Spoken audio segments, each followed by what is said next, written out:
민지는 컴퓨터 화면을 빤히 쳐다보며 한숨을 내쉬었다. 33살 금융회사 매니저로서 완벽주의자인 그녀는 일과 사생활 모두에서 통제력을 유지하는 데 익숙했다. 하지만 요즘 그녀의 마음은 혼란스러웠다. 재현이 요즘 이상해. 민지는 혼잣말을 했다. 35살 건축가인 남편 재현은 늘 바쁘고 일 때문에 늦게 집에 들어왔다. 그런데 요즘은 더 늦게 들어오고 자주 문자를 확인하고 주말에도 일하러 간다고 했다. 사실 민지는 자신의 비밀이 있었다. 6개월 동안 그녀는 회사 파트너 기업의 직원인 30살 태준과 비밀 관계를 유지하고 있었다. 죄책감과 의심이 뒤섞여 민지는 재현도 같은 짓을 하고 있다고 의심하기 시작했다. 한밤중 민지는 노트북을 열고 검색을 시작했다. 남편 바람 확인하는 법. 몇 번의 클릭 후 그녀는 유나라는 프리랜서 사진작가의 프로필을 발견했다. 27살의 젊은 여성이 제공하는 서비스는 파트너 충성도 테스트였다. 이거 해볼까? 민지는 망설였지만 불안감이 그녀를 압도했다. 그녀는 유나에게 메시지를 보냈다. 다음 날 카페에서 만난 두 여성. 유나는 생각보다 진지해 보였다. 어떻게 도와드릴까요? 유나가 물었다. 남편이 요즘 이상해요. 확인하고 싶어요. 민지는 재현의 사진을 보여주며 말했다. 알겠어요. 근데 이런 건 보통 오해인 경우가 많아요. 유나가 조심스럽게 말했다. 그래도 확인하고 싶어요. 민지는 단호했다. 계획은 간단했다. 유나는 재현이 자주 가는 카페에서 우연히 그를 만나 접근할 예정이었다. 민지는 유나에게 충분한 돈을 지불했고 작전은 시작되었다. 첫 만남에서 유나는 재현에게 접근했다. 이 자리 혹시 비었나요? 재현은 공손하게 대답했다. 네, 앉으세요. 유나는 대화를 시작했고 그녀가 사진작가라는 것, 건축에 관심이 있다는 것을 언급했다. 재현은 예에 바르게 대화했지만 특별한 관심을 보이진 않았다. 근처 건축 프로젝트 좀 보여줄 수 있을까요? 포트폴리오용 사진 찍고 싶어요. 유나가 제안했다. 미안해요. 지금은 좀 바빠요. 다음에 기회가 되면요. 재현은 정중히 거절했다. 며칠 동안 유나는 재현을 지켜봤다. 그는 정말 바빠 보였다. 회사에서 늦게까지 일하고 주말에도 출근했다. 하지만 특이한 점은 그가 종종 쇼핑몰에 들르고 보석상을 방문한다는 것이었다. 한 번은 유나가 재현을 따라 작은 공방에 들어갔다. 그곳에서 재현은 주문 제작 보석에 대해 이야기하고 있었다. 유나는 가까이에서 엿들었다. 민지 생일 선물로 완벽해야 해요. 그녀는 항상 완벽함을 추구하거든요. 재현이 말했다. 유나는 놀랐다. 재현은 바람을 피우는 게 아니라 민지의 생일 선물을 준비하고 있었던 것이다. 그날 저녁, 유나는 우연히 민지를 보게 되었다. 하지만 민지는 혼자가 아니었다. 젊은 남자와 함께 있었고 그들은 매우 친밀해 보였다. 호기심에 유나는 그들을 따라갔고 그들이 호텔로 들어가는 것을 보았다. 이런. 유나는 충격을 받았다. 민지가 다른 남자와 있는 동안 재현은 그녀의 생일 선물을 열심히 준비하고 있었다. 며칠 후 유나는 민지에게 보고서를 전달하기로 했다. 카페에서 만난 두 여성. 민지는 긴장한 표정이었다. 어떻게 됐어요? 민지가 물었다. 유나는 잠시 침묵했다. 재현 씨는 완전히 당신에게 충실해요. 사실 그는 당신 생일 선물을 준비하느라 바빴어요. 민지의 얼굴이 창백해졌다. 뭐라고요? 그리고 유나는 자신이 찍은 사진을 보여줬다. 민지와 태준이 호텔에 들어가는 모습이었다. 이건. 민지는 말을 잇지 못했다. 제가 뭘 해야 할지 모르겠어요. 유나가 말했다. 재현 씨는 알 권리가 있을까요? 민지는 눈물을 흘리기 시작했다. 제발, 말하지 마세요. 제가 실수했어요. 이제 끝낼 거예요. 유나는 윤리적 딜레마에 빠졌다. 진실을 말해야 할까? 아니면 침묵을 지켜야 할까? 결국 유나는 민지에게 한 달의 시간을 주기로 했다. 한 달 안에 당신이 상황을 정리하지 않으면 제가 재현 씨에게 말할 거예요. 민지는 집으로 돌아와 깊은 생각에 잠겼다. 그녀는 태준에게 전화했다. 우리 그만해야 해. 왜 갑자기? 태준이 물었다. 이건 잘못됐어. 난 재현이를 사랑해. 우린 끝이야. 민지는 단호했다. 태준은 화를 냈지만 민지는 결심했다. 그녀는 재현과의 관계를 회복하고 싶었다. 그날 밤 재현이 늦게 들어왔을 때 민지는 아직 깨어 있었다. 왜 안 자? 재현이 물었다. 얘기할 게 있어. 민지가 말했다. 나도 얘기할 게 있어. 재현이 미소를 지으며 작은 상자를 꺼냈다.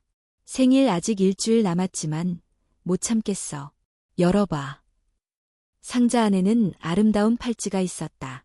민지의 이름과 결혼 기념일이 새겨져 있었다. 이거. 민지는 눈물이 고였다. 요즘 내가 바빠서 미안해. 이거 주문 제작하느라 시간이 많이 걸렸어. 재현이 말했다. 민지는 더 이상 자신의 비밀을 간직할 수 없었다. 그녀는 모든 것을 고백했다. 태준과의 관계, 유나를 고용한 것, 그리고 그녀의 의심.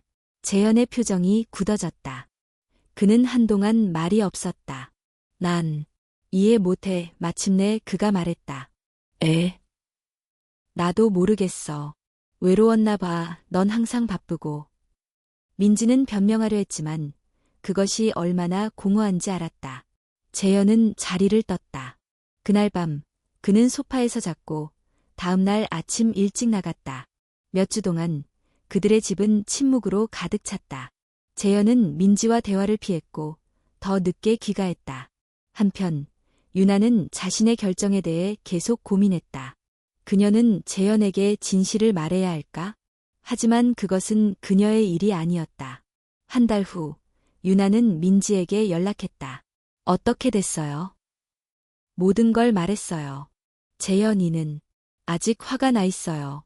하지만 우린 상담을 받기로 했어요. 민지가 대답했다. 유나는 안도했다.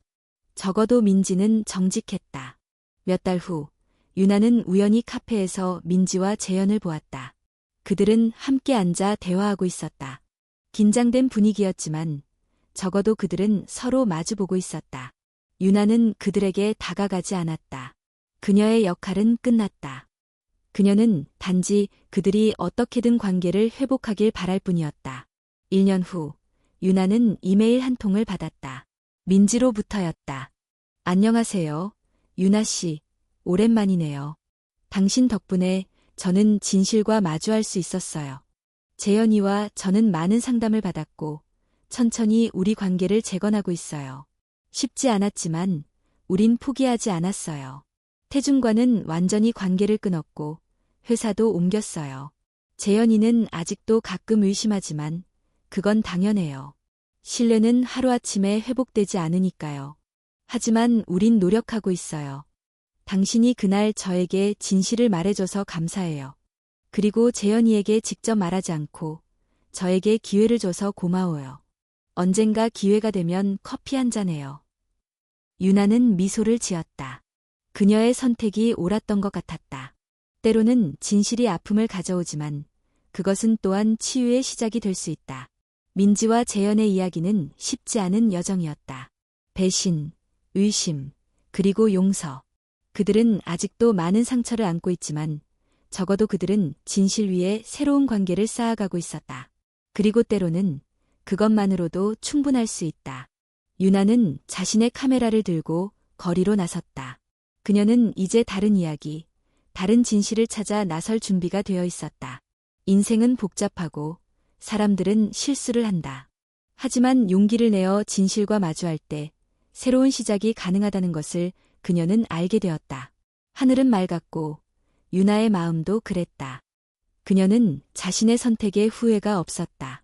때로는 침묵이 최선일 수 있고 때로는 진실을 말하는 것이 필요하다. 중요한 것은 그 선택이 사랑과 이해에서 비롯되는 것이다.